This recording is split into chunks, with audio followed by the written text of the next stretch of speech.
same borrower, same income paperwork in the folder, same assets, same credit report. One lender says no, another gets the file moving. What changed? Because if you can't answer that, you don't have a rescue story. You have a rumor. You've heard this one.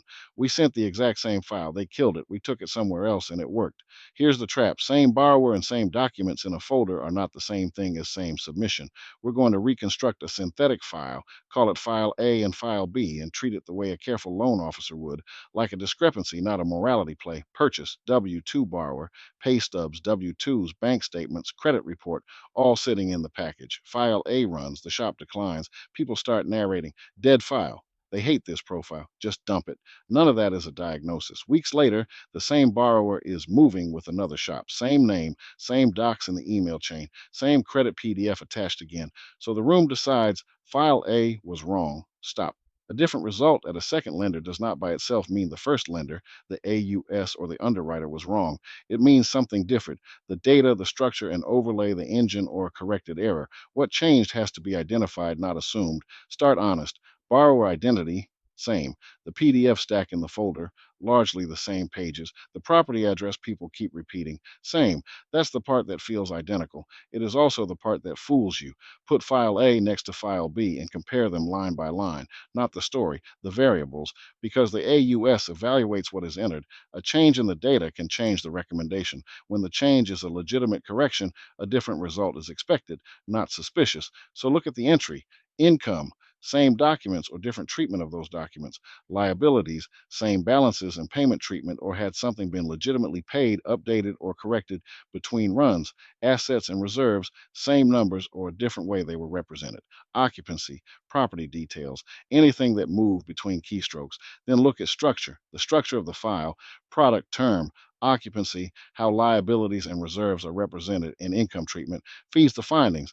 A different structure can materially change the result, which is a structuring difference, not necessarily an error. Then look at the decision layer. Two lenders can get the same AUS recommendation and still reach different decisions because one applies an overlay, the other does not. The overlay changes the lender's decision, not the AUS recommendation or agency eligibility. And if you still think the files were identical, compare how each submission was actually run.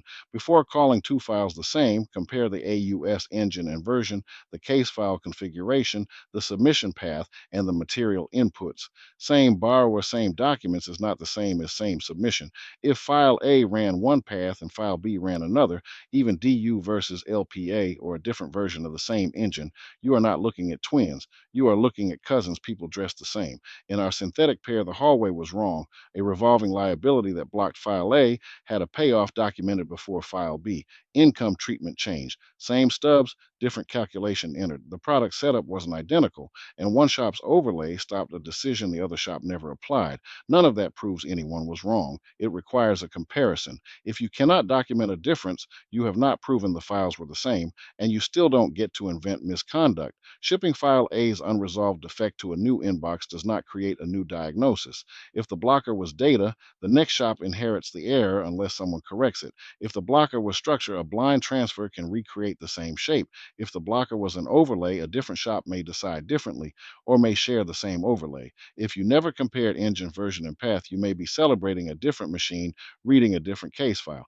Move the file without identifying the difference, and you may recreate the same failure at the next shop, later in the transaction and with less trust left. Here's the rule worth keeping: different result means something changed. Find the change before you move the file again. Not blame, not folklore, comparison, same borrower, same documents in the folder, different result. What actually changed? When you have two results that do not match, Risk Sculptor helps you map what changed before you decide what to do next.